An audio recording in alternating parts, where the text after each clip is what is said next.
السلام عليكم ورحمة الله وبركاته. ازيكم حبايبي؟ عاملين ايه؟ يا رب تكونوا بخير. جايين نكمل تفريزات الشهر الكريم. كل سنة وانتم طيبين. هنعمل ايه النهارده يا لولو؟ طبعا لازم نعمل عصير البرتقال، عصير الجزر او عصير البرتقال بالجزر. النهارده ان شاء الله انا جايبه كميه برتقال حلوه، وكمان جايبه معاها كميه من الجزر. هاتي الكميه اللي تناسبك وابدأي حطي يلا واملي الفريزر بتاعك بالعصائر. رمضان بيحب العصائر. كل سنه وانتم طيبين. البرتقال دوت انا جايباه، ده بلدي. الكيلو ب5 جنيه، مش غالي.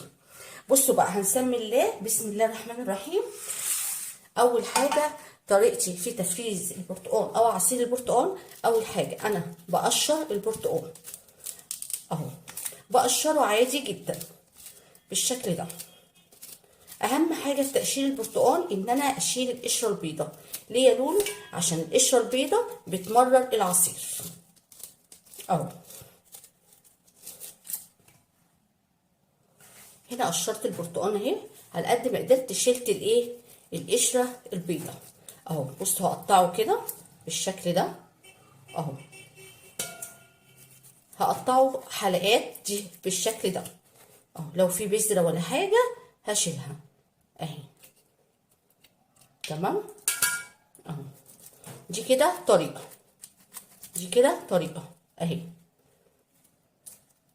دي كده طريقه. طب والطريقه التانيه يا لولو؟ بصي بقى، الطريقه التانيه هجيب البرتقانه من هنا وهبدا اقطعها كده. بسم الله اهو، شايفين كده اهي 4/4. وهاجي من هنا كده اهو، النص هنا هعمل كده اهي. تمام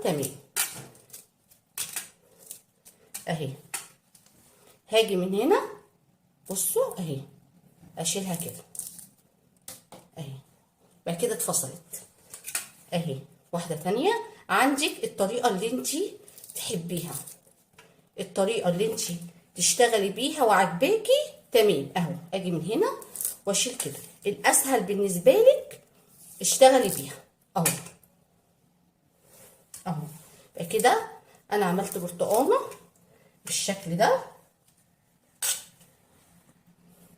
وبرتقانه بالشكل ده.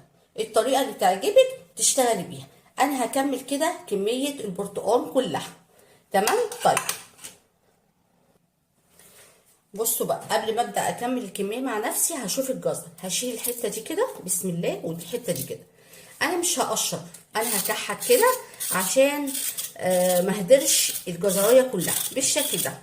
عايزه تقشريها براحتك، بس انا بحب اعملها كده عشان الجزرايه ما هدرهاش كلها اهو. دلوقتي انا كده قشرت جزرتين هوريهم لكم. بصوا، عندك برضو طريقتين. يا اما تقطعي حلقات كده خفيفه اهو بالشكل ده اهو. انا هوريكي الطريقتين، يا اما بالشكل ده يا اما هنجيب المبشره وهنبشر كده. وحاولي الجزر اللي هتبشريه يكون مليان، ما يكونش تخين، يعني مش رفيع. وهبشر كده اهو. عندك طريقتين كده، طريقه اللي هي طرنشات الجزر، وهنا بشر الجزر. الطريقه اللي تعجبك اشتغلي بيها، سواء بالتقطيعه دي او بالتقطيعه دي، الاتنين حلوين. تمام. بدل ما نسلق ما بيتسلق بيبقى طعمه متغير. الطريقه دي بتديني طعم فريش جدا. هنكمل بقى ونرجع. دلوقتي بقى حبايبي انا خلاص، بصوا قطعته بالشكل ده اهو، وكمان عملت الشكل ده، عملت الاتنين. وايه كمان هقولك، وهنا الجزر المبشور اهو، وكمان قطعت الجزر الطرنشات، يعني هعمل الاتنين. هنا بقى جبت كيس وهحط طرنشات البرتقال على حسب ما انتي هتستعملي اهو. تمام. هحاول اقلل الجزر، مش هكتر جزر عشان ما يغيرش طعم البرتقال اهو. بصوا حبه كده وهقفل على كده. هعبي بقى كل الاكياس على كده وارجع لكم. دلوقتي بقى حبايبي اهو حطينا الاطباق بتاعتنا والكيس بتاعتنا كده خلاص تمام. الكيس دوت اللي هو عصير جزر ساده بس. يلا بقى نشوف هنعمل عصير ازاي.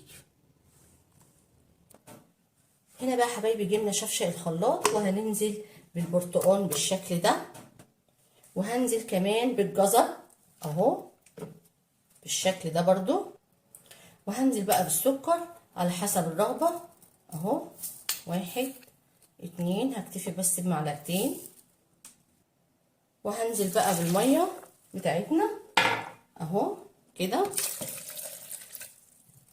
دلوقتي هنضربه بقى، وانا محضره مصفى عشان نصفي، وبعد كده نرجع مع بعض.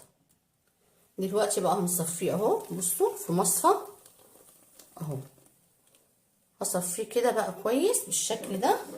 وتعالوا بقى نعمل عصير الجزر مع بعض. هنا هنحط بقى عصير الجزر المبشور بالشكل ده، كميه حلوه اهو. وهنزل برضو بالسكر، هحط برضو معلقتين مش اكتر من كده، وهنزل بالميه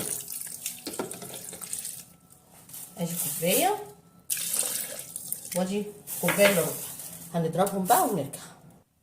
هنا برضو هنصفيه اهو بالشكل ده اهو. وكده حبايبي الفيديو بتاعنا خلص، والعصير كمان بتاعنا خلص. دوت عصير الجزر، بصوا حلو جدا، لونه حلو جدا، لونه غامق عن عصير طبعا البرتقال، وده عصير البرتقال. وكده الفيديو بتاعنا خلص. يا رب يكون عجبكم حبايب قلبي. ما تنسوش اللايك والشير والاشتراك في القناه وتفعيل الجرس عشان يوصل لكم مني كل جديد. عايزه اقول حاجه قبل ما اقفل، معلش انا اسفه. قشر البرتقال اللي انا شلته، اللي انا قشرته دوت، انا مش هرميه، انا هعمل لكم بيه فيديو حلو قوي ان شاء الله قريب. والسلام عليكم ورحمه الله وبركاته.